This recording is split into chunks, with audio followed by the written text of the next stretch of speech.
여러분은 인생을 살아오면서 진정한 친구가 있습니까? 진정한 친구를 만났습니까?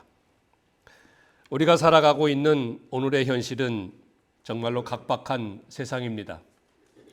나만 알고 나만 위하고 나에게만 관심을 갖고 살아가는 세상입니다.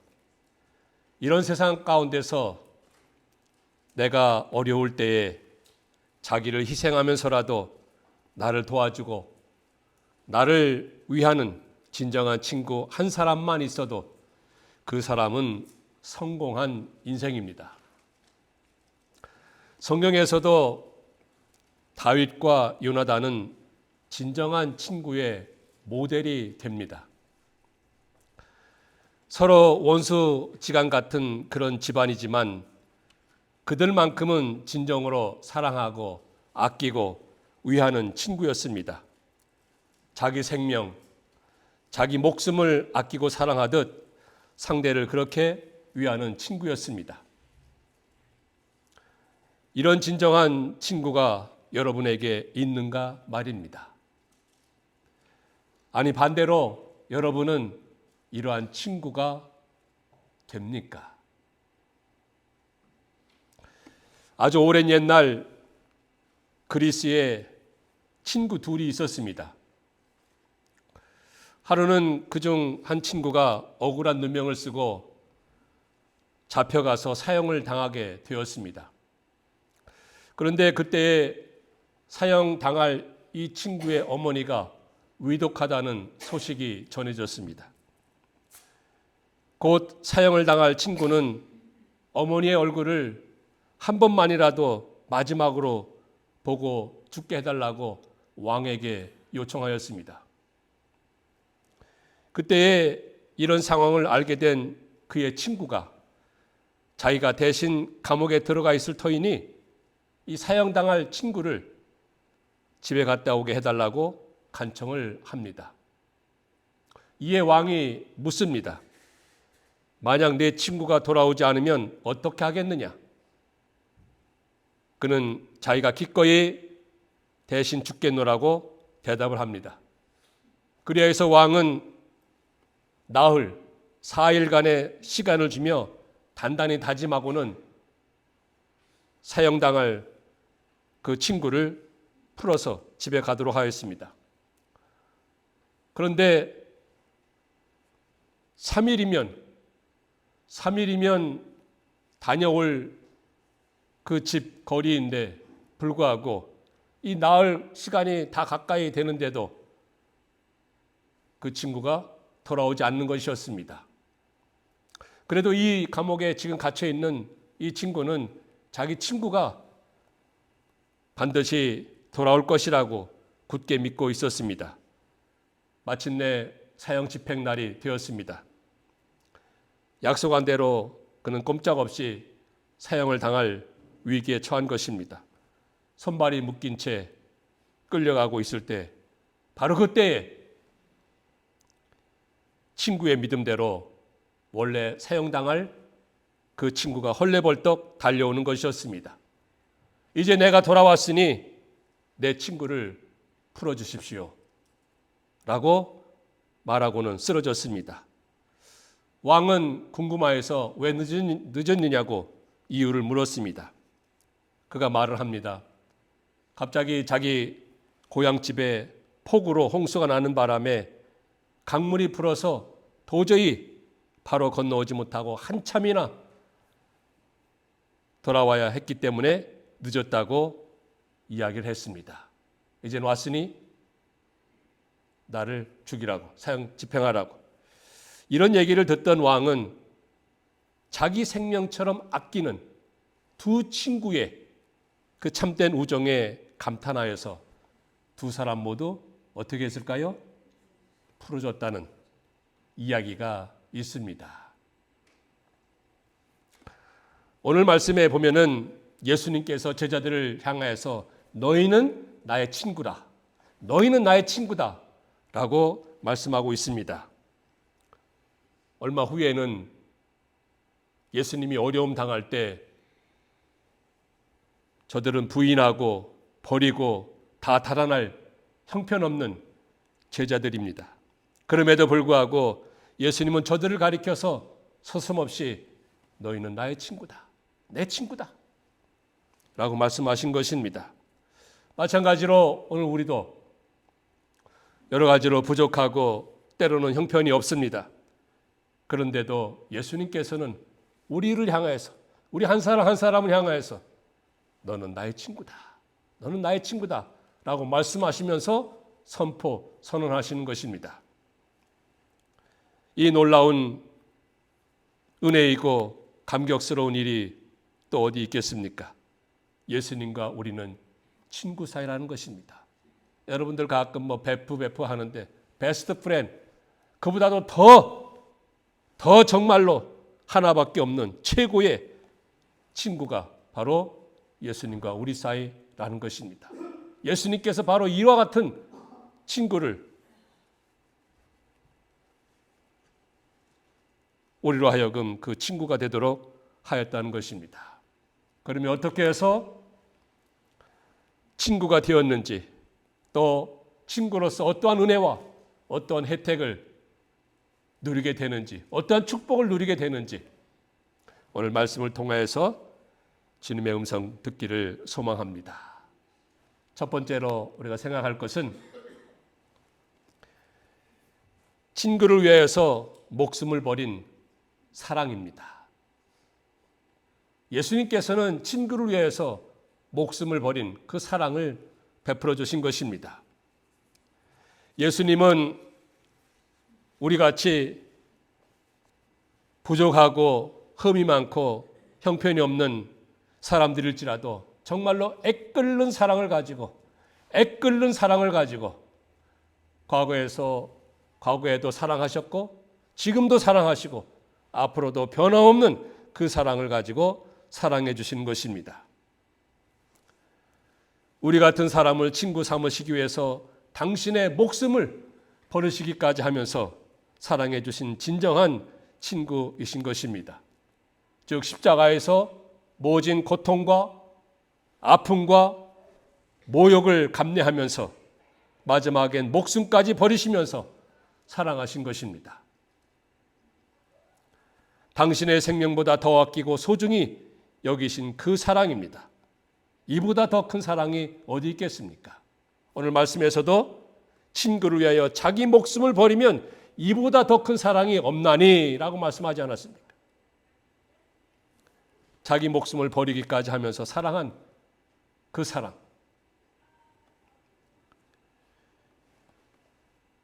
친구를 위하여서 목숨까지 버리신 그 사랑의 넓이와 길이와 높이와 깊이가 어떠함을 깨달아 살아가야 마땅하지 않겠습니까? 그리고는 그 사랑의 강권함을 받는 삶을 살아야 하고 그러한 삶이 되어야 하는 것입니다. 친구를 위해서 목숨까지 버리신 그 사랑의 강권함을 받는 그러한 삶을 살아야 하는 것입니다. 그 사랑의 강권함이 여러분의 나의 삶의 원동력이 되고 정말로 엔진과 같아서 그 사랑이 엔진에서 힘을 뿜어나오듯이 그 사랑으로 말미암아서 그 사랑의 강권함을 받아서 그 사랑에 이끌려서 살아가는 삶을 우리는 살아야 하는 것입니다. 왜요?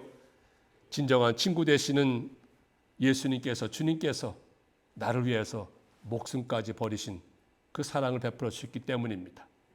그래서 정말로 목숨까지 아끼지 아니하시고 버리신 그 사랑의 강권함을 받는 그러한 삶을 산다면 첫째로는 더 이상 나 자신만을 위해서 살지 않습니다. 고린도후서 5장 15절에 보니까 그가 모든 사람을 대신하여 죽으심은 살아있는 자들로 하여금 다시는 자기 자신을 위하여 살지 않고 라고 말씀합니다. 예수님께서 목숨까지 버리신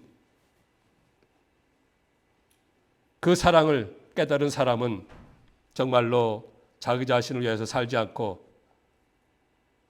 않게 된다는 것입니다. 즉 예수님 믿기 전에는, 목숨까지 버리신 그 사랑을 깨닫기 전에는, 예수님을 믿기 전에는, 예수님을 만나기 전에는, 예수님의 그 진정한 친구가 되신 예수님을 만나기 전에는 자기 자신과 세상의 것들을 위해서 살았지만, 이제 진정한 친구를 만났고 진정한 친구의 사랑을 깨달은 다음에는 더 이상 자기 자신을 위해서 살지 않게 된다는 것입니다. 새 사람으로 완전히 변화되어서 자기 자신만을 위해서 살던 그 옛사람의 모든 자아를 날마다 죽이는 삶을 살게 되는 것입니다. 그것이 진정한 변화요, 진정한 믿음이요, 진정으로 친구가 되신 예수님을 만난 자의 삶이 되는 것입니다. 더 이상 자기 자신만을 위해서 사는 것이 아니고, 더 이상 옛날에 자기 자신을 위해서 살던 그런 모든 모습들을 다 제거하고 다 쓸어버리고 온 마음과 생각과 가치관과 인생관이 변하여서, 새롭게 변하여서 살아가는 것, 그것이 바로 어떤 사람인가 하면 목숨까지 버리신 그 사랑을 깨달은 자, 그 자의 삶이라는 것을 알게 되는 것입니다. 그리고 두 번째는 어떤 삶을 살게 됩니까? 바로 친구를 위해서 목숨을 버리신 주님을 위해서 살게 됩니다. 나 자신만을 위해서 살아왔던 그 모든 삶 다 청산하고 나를 위해서 목숨까지 버리신 그 진정한 친구 되신 예수님을 위해서, 주님을 위해서 살아가게 된다는 것입니다. 그래서 우리가 살아도 주를 위해서 살고 죽어도 주를 위해서 살고, 또한 먹든지 마시든지 무엇을 하든지 하나님의 영광을, 주님의 영광을 위해서 그 모든 것을 하는 삶이 되는 것입니다. 그렇다고 할진대 여러분의 삶, 우리 모두의 삶 되돌아보기를 원합니다. 과연 나는 나 자신만을 위해서 살고 있지는 않은지, 나는 주님을 위해서 살아가고 있는지, 나를 위해서 목숨까지 버리신 그 친구인데 그 진정한 친구를 위해서 나는 살아가고 있는지 되짚어 보아야 할 것입니다. 그 사랑의 강건함이 내 삶의 원동력이 되어서 내가 무엇을 하든지 살든지 죽든지 먹든지 마시든지 그 사랑에 이끌려서, 그 사랑에 강건되어서 살아가는 그 삶, 그것이야말로 진정한 신앙인의 삶이 되는 것입니다. 우리 한국에 기독교가 들어올 그 초창기, 미국이라든지 영국이라든지 캐나다라든지 호주라든지 그런 나라에서 선교사님들이 왔습니다. 저들이 와서 사역을 할 때에 저들 생각에 우리 조선 땅이 땅끝으로 여겼던 것입니다. 땅끝까지 이르러 내 증인이 되라는 그 주님의 말씀과 명령을 따라서, 그런 과연 땅끝이 어디인가? 가만히 보니까 조선 땅이었습니다. 그곳에 고생하면서 와서 복음을 전하였습니다. 예수 그리스도의 십자가의 복음을 전하였습니다. 그래서 우리 한국인의, 우리 조선 사람들의 생활 방식과 생활 의식과 사고 방식을 완전히 바꾸게 하였던 것이 바로 저들의 수고였고 노력이었고 땀 흘림이었습니다. 그전까지는 우리 유교 사상에 찌들어져서 살아왔던 우리들 아니겠습니까? 하지만 저들의 그 복음의 씨앗이 우리들의 마음에 임할 때 우리의 생각이 바뀌고 인생관이 바뀌고 내가 어떻게 살아갈 것인지 바뀌어서 나라가 점점 개화가 되고 발전이 되고 그 열매의 축복을 우리가 누리고 있는 것 아니겠습니까? 바로 저들은 그 목숨까지 버리신 그 사랑의 강건함을 받아서, 그 사랑에 이끌려서, 그 사랑이 원동력이 되어서 저들은 땅끝으로 조선으로 가지 않을 수가 없었고 고생하고 심지어는 목숨까지 내놓고서라도 복음을 전하였던 것입니다. 그 축복은 우리가 누리고 있는 것 아니겠습니까? 그래서 우리 모두는 바로 이러한 주님의 사랑, 목숨까지 버리신 그 사랑이 우리의 모든 삶의 원동력이 되어야 하는 것입니다. 그래서 우리가 교회를 나오는 것도 또 주님을 섬기고 이런저런 모양으로 헌신하며 섬기는 그 모든 것도 우리가 전도하는 것도 선교하는 것도 다 무엇이에요? 무엇의 원동력이 되어서요? 목숨까지 버리신 그 주님의 사랑이 원동력이 되어서 그 사랑에 이끌려서 해야 하는 것입니다. 세상 사람들도 연인들끼리 사랑하면 모든 것을 아낌없이 주고 그 사랑하는 사람을 위해서 내가 무엇이든지 하지 않습니까? 왜 그렇습니까? 그 사랑이 원동력이 돼서 그 사랑에 이끌려서 하는 것입니다. 하지 말라고 해도 하는 것인데 오늘 바로 주님께서 나를 위해서 나를 친구로 삼으시기 위해서 목숨을 버리셨는데 그 친구를 진정한 친구를 위해서 살아가는 우리 모두가 되기를 간절히 소망합니다. 두 번째로 말씀 살펴본 것은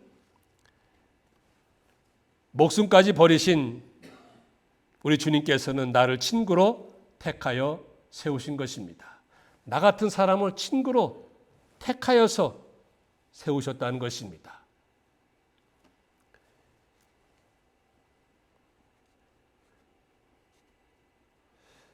오늘 16절의 말씀 보면 너희가 나를 택한 것이 아니요 내가 너희를 택하여 세웠나니 라고 말씀하고 있습니다. 세상에서는 사람들이 서로가 서로를 택합니다.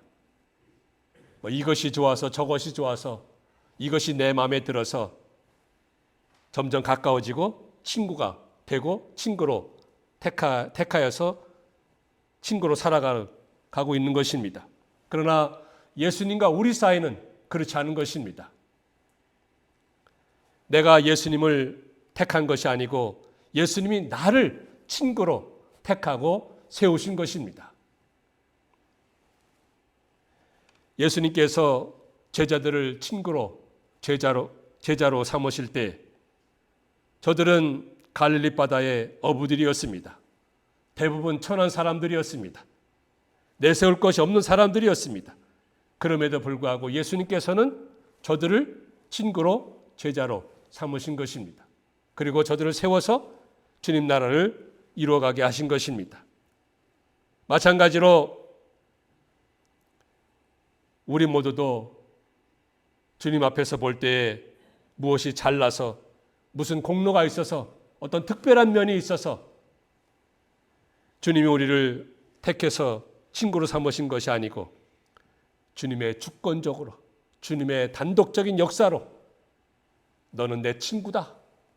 내가 너를 친구로 삼으겠다. 이렇게 주님께서 주권적으로 우리 한 사람 한 사람을 택하시고 세워주신 것입니다.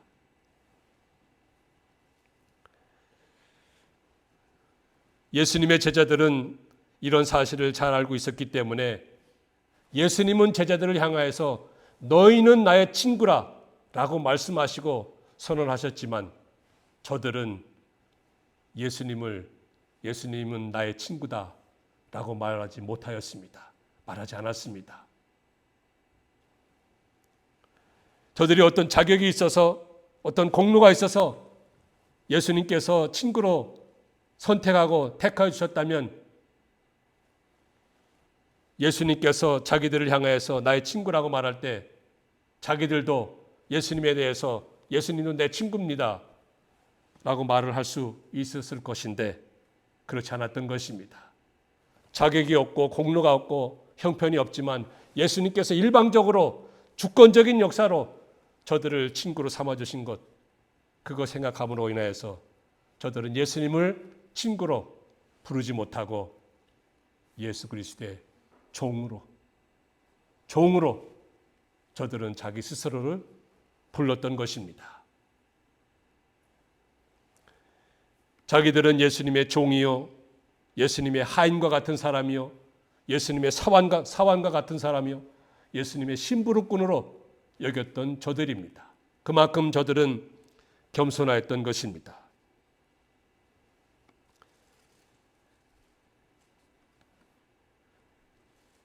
이처럼 예수님을 진정한 친구로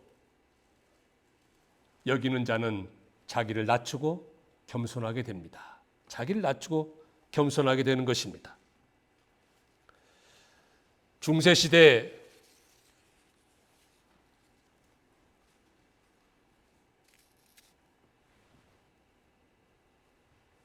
(1300년대) 중세시대에 이 단테라는 사람이 있습니다. 단테라는 이태리 출신의 시인이요 정치가인 사람이 있는데, 이 사람이 대표적인 그 작품을 하나 만든 것이 있는데, 쓴 것이 있는데, 그것을 가리켜서 신곡이라고 합니다.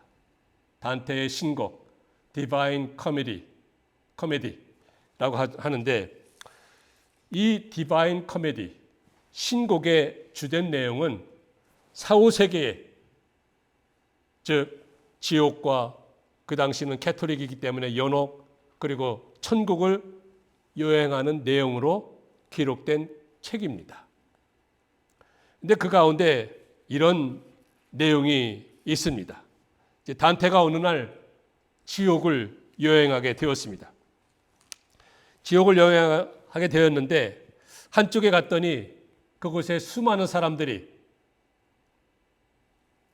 등에 큰 돌을 짊어지고 땀을 뻘뻘 흘리면서 끙끙대고 있더랍니다. 그래서 단테가 그들에게 물었습니다. 아니, 왜 그렇게 땀을 흘리면서 고생하고 있느냐? 그 중에 한 사람이 대답을 합니다. 우리는 세상에 있을 때 허리를 굽혀본 적이 없습니다. 그야말로 교만하고 자만하고 우쭐댔습니다. 그런데 천국에 들어가는 문은 너무나도 낮아서 허리를 굽히지 않고서는 도저히 들어갈 수 없습니다. 그래서 이렇게 허리에 무거운 돌을 메고 허리 굽히는 연습을 하고 있습니다. 라고 하였다는 것입니다. 여러분, 정말로 신앙인들은 오래될수록 허리를 굽히고 겸손하게 됩니다. 겸손해야 합니다. 벼이삭이 시간이 가고 점점 익을수록 고개를 숙이고 허리를 굽히는 것과 같습니다. 그렇다고 할진대 예수님의 진정한 친구는 이와 같이 낮아지고 겸손한 사람임을 우리가 분명히 깨닫고, 우리도 신앙을 하면 할수록, 해를 거듭할수록 우리는 낮아지고 겸손한 삶을 살아가야 될 줄 믿습니다. 마지막으로 목숨을 버리신 우리 친구 되시는 예수님은 우리의 기도에 응답하시는 것입니다. 우리 기도에 응답하시는 것입니다. 16절에 계속 보면은 내 이름으로 아버지께 무엇을 구하든지 다 받게 하려 함이라고 하였습니다. 예수님의 친구된 우리는 예수님 이름으로 하나님께 기도하며 요청하는 것입니다. 간청하는 것입니다. 간구하는 것입니다. 그렇게 요청하고 기도하고 간구하는 것마다 하나님께서는 예수 그리스도의 이름으로 기도하며 간구하느냐 간청하느냐, 우리 하나님께서는 그 모든 것을 다 들어 응답하시는 것입니다. 믿으십니까? 다 응답하시는 거예요. 무엇을 구하든지 다 받게 해주신다고 약속하신 것입니다. 여러분, 20세기 초에 미국의 월터 마틴이라는 목사님이 계셨습니다. 이 목사님이 하루는 뉴욕에 있는 친구의 초청으로 목사님과 사모님 그리고 10살 먹은 아들과 함께 가족이 뉴욕으로 가게 되었습니다. 그런데 뉴욕에 도착하였을 때 사모님이 그동안에 과로하고 피곤하였던지 병이 났습니다. 쓰러졌습니다. 열이 펄펄 납니다. 그래서 이제 병 간호를 하고 이제 있었는데 어느 날 이 목사님이 뉴욕에 왔다는 소식을 듣고 그 근처 교회에서 전화가 왔습니다. 내일 저희 교회에 오셔서 귀한 말씀을 전해달라고. 전화를 받았을 때 이 목사님은 아무래도 그 사모님이 염려가 되고 걱정이 되고 열이 나고 지금 병상에 있는데 그런 상황이라서 그 부탁을 거절하였습니다. 아무래도 갈 형편이 못 됩니다. 그것을 옆에서 듣던 이 10살 먹은 아들이 아버지에게 그런 말을 합니다. 아빠, 만일 내일 그 교회 가서 설교하는 것이 하나님이 원하시는 것이라면 하나님께서 엄마를 지켜주지 않겠습니까? 라고 했다는 것입니다. 만일 아빠가 그곳에 가서 말씀을 전하는 것이 하나님이 기뻐하시는 뜻이라면 하나님께서 엄마도 지켜주시고 붙들어주시고 낫게 해주실 것이라는 그런 뜻의 말이 아니겠습니까? 아버지가 충격을 받았죠. 크게 감동이 되었습니다. 그래서 그 요청을 허락하고 그 교회 가서 말씀을 전하게 되었습니다. 교회 가서 목사님께서 말씀을 전할 때 이 사모님은 침대 위에서 이제 누워 있으면서 그 사모님도 아들의 말하는 소리를 듣고 마음에 감동된 바가 있어서 그것을 이제 시로 글을 쓰기 시작하였습니다. 아름다운 시를 쓰기 시작하였습니다. 그리고는 이제 목사님이 설교를 마치고 돌아왔을 때 그를 건네주었습니다. 목사님이 자기 부인이 쓴 그 한 편의 시를 읽고서는 얼마나 마음에 감동이 되고 마음에 위안이 되고 든든하고 기뻤는지 즉석에서 거기다 곡을 붙이기 시작하였습니다. 작곡하였던 것입니다. 그리하여서 탄생한 그 찬송이 우리가 종종 부르는 찬송일 것입니다. 몇 장인가 하면은 382장. 너 근심 걱정 말아라. 주 너를 지키리. 주 날개 밑에 거하라. 주 너를 지키리. 너 쓸 건 미리 아시고 주 너를 지키리. 구하는 것을 주시며 구하는 것을 주시며 주 너를 지키리. 이따가 부를 것입니다. 바로 이러한 아름다운 찬송이 그로부터 탄생하여서 모든 믿음의 성도들이 이 찬송을 부르면서 힘을 얻고 확신을 갖게 되고 믿음이 점점 돈독해지는 그런 놀라운 기도의 응답을 받게 된 것입니다. 바로 목숨까지 버리신 그 예수님께서 친구가 되는 우리가 무엇이든지 구할 때, 무엇이든지 요청하고 간청할 때 주님께서는, 우리 아버지 하나님께서는 그 모든 것을 들어주심을 믿으시기 바랍니다. 여러분, 세상을 살아가면서 남이 알지 못하는 어려운 일을 만났습니까? 예상치 못하였던 큰 문제와 큰 사건을 만나고 그런 일들이 생겼습니까? 오늘 주신 말씀대로 무엇이든지 나를 위해서 목숨까지 버리신 그 예수 그리스도의 이름으로 하나님께 기도합시다, 간구합시다, 요청합시다, 간청합시다. 그리하면 하나님께서 하나님의 방법으로 이루어 주시며 응답하시며 우리에게 축복으로 넘치도록 부어주실 줄 믿습니다. 이런 믿음을 가지고 살아가시는 우리 모든 드림의 성도님들 다 되시기를 주의 이름으로 축원합니다.